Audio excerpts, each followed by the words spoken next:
Today we are looking at a 56-year-old lens, and it might be a boomer, but it's a boomer you might want to give a bit of respect. No, not this lens. This one.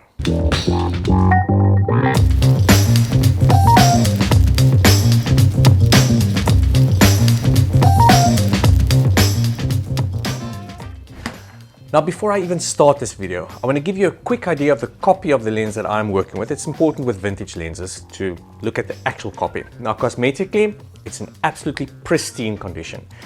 The lens is clean, except there's a bit of haze that you see in the left-hand side, and that is not an issue that these lenses have. This has to do with the way it was stored.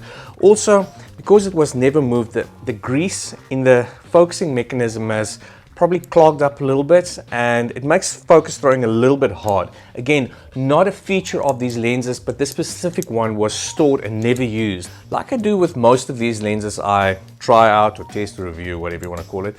I keep the lens in my camera bag with my day-to-day photography gear, and when I have an opportunity at or in between client work, or on my way or from client work, I take it out and I give it a little bit of a whirl. Now, normally it's on one of my mirrorless bodies, the Canon R6 or R5, but I also use this one on my AE1, specifically when I did that video of the ill-fit Pan F plus 50 film maybe a month or so ago. It's the Canon AE1 with the FL 35mm F3.5 lens.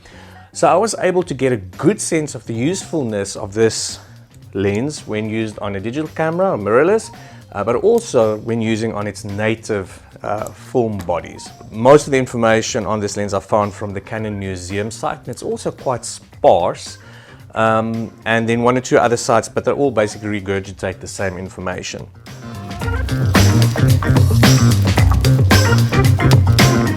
Well, it's a manual moderate wide angle for full frame or 35mm format. They started marketing these in May 1968 and was manufactured in Japan.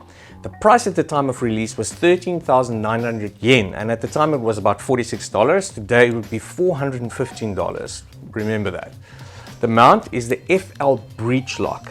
FD mount cameras like the AE1 are backwardly compatible with these lenses. Optics, its focal length is 35mm.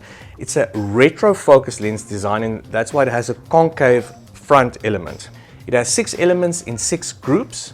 From the Canon literature, it says coma aberration and halo are eliminated, while good contrast is maintained at full aperture. It sounds like a spectral coating type of thing. We'll see though. Minimum focusing distance is 40 centimeters. That's okay. Aperture, it's a automatic diaphragm type. It has 6 metal blades. It ranges from a maximum of f3.5 to a minimum of f16. And the weird thing is, the aperture ring sits on the front of the lens. And for some weird reason, mine is declicked, but I don't think this is a feature of these lenses. The filter thread is 48mm. It weighs a mere 270 grams. Diameter and length is 62mm by 43mm, nice and small. Construction is rubber, plastic, metal, and I would imagine glass. Price today is between $50 and $80, which means you're buying this for quite a bargain, seeing it would have cost $415 with inflation. I decided to use a Smallrig mini follow focus to do focusing on one of the video bits, but I made 2 mistakes.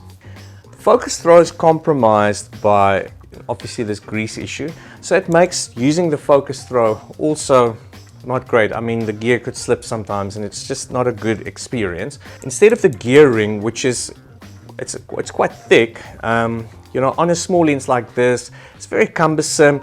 The diameter of the lens is also very small, so you know, it's sometimes difficult to get through the whole range of focus if you've got this big gear ring sitting here. I should have just used the friction band on the little wheel that Smallrig supplies, which is actually quite useful, and use it straight on the focusing ring. That would have been much better. Well, let's see what I was able to do with this little lens out there in the wild.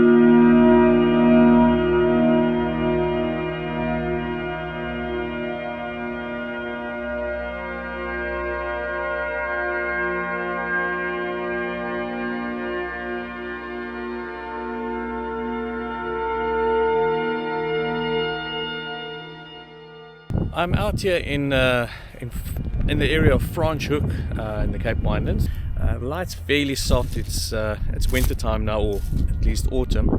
Let's see if there's maybe one or two interesting shots I can get quickly while I have a moment.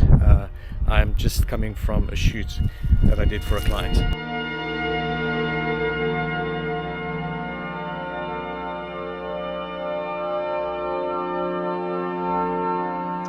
Right, wide open at 3.5. Actually remarkably little vignetting that I see there as I take focus here on my next image. Yeah, very little vignetting. I really do enjoy the 35mm focal length.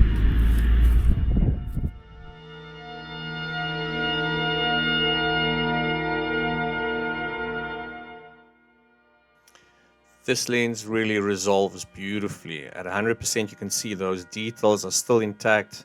It's really gorgeous.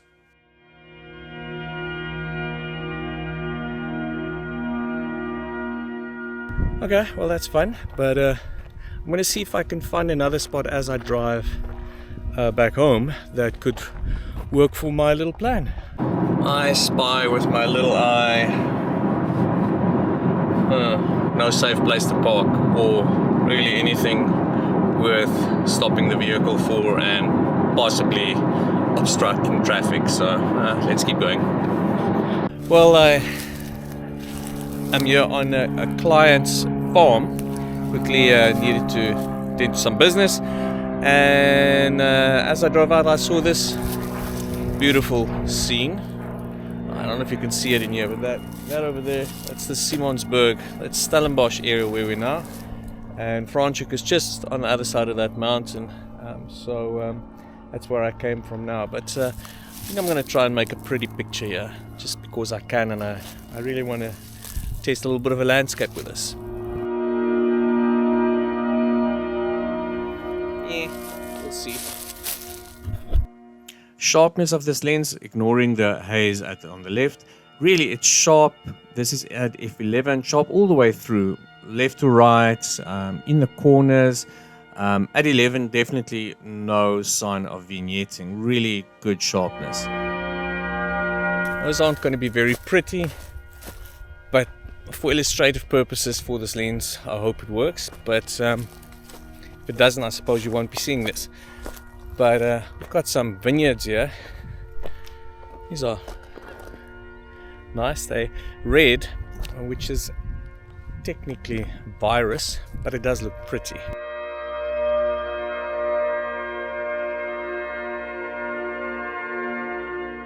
Ignoring the haze on the left, we're shooting straight into sunlight here, and there is a bit of haze, but it is well contained. And you still retain contrast and color. This is not shot into the sun, but there's good color in this image. I'm generally not too worried about bokeh on wide angle lenses, but I am going to see what this lens offers, and also flare. We've got some nice subdued sunlight coming through the clouds there, so I think that might just be a good test. Bokeh. Yeah, well, the bokeh, or the out of focus background, is smooth, not too edgy or disturbing. Flare comes from a haze. There we get a bit of a sun star, but you get these hexagonal flare balls, which obviously will be more defined as you stop down. But generally, the haze is not super low contrast.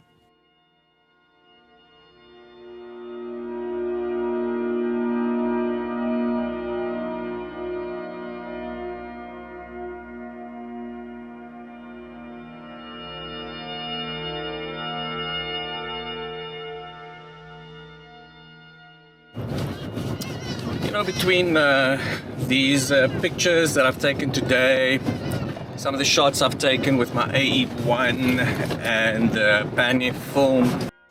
On a film body, this lens was really just at home. 35mm focal length, it's a winner. And this lens really is sharp and works great on a fine grain black and white film. Also, I tested it while shooting a wine judging competition, just for little creative shots, and I think I can make up my mind about it now.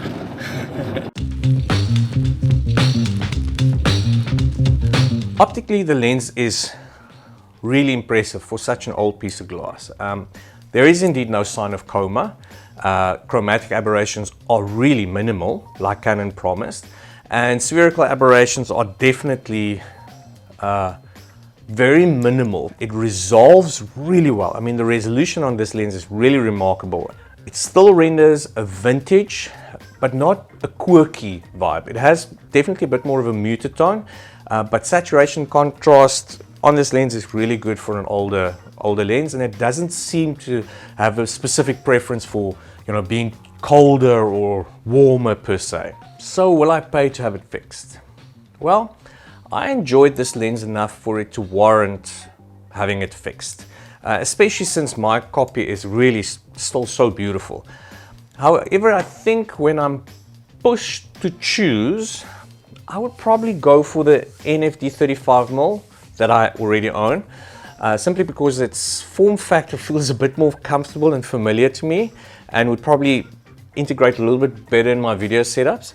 I would suggest it if fast lenses is not a massive priority for your workflow and you're okay with a small form factor and you can find a good copy, I will definitely say it's worth your money, because it's not a lot of money to start off with.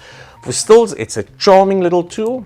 The moment this goes into a rig, and with a, you know, it can become a little bit cumbersome, but maybe your rig and the way that you build your rig, it will work.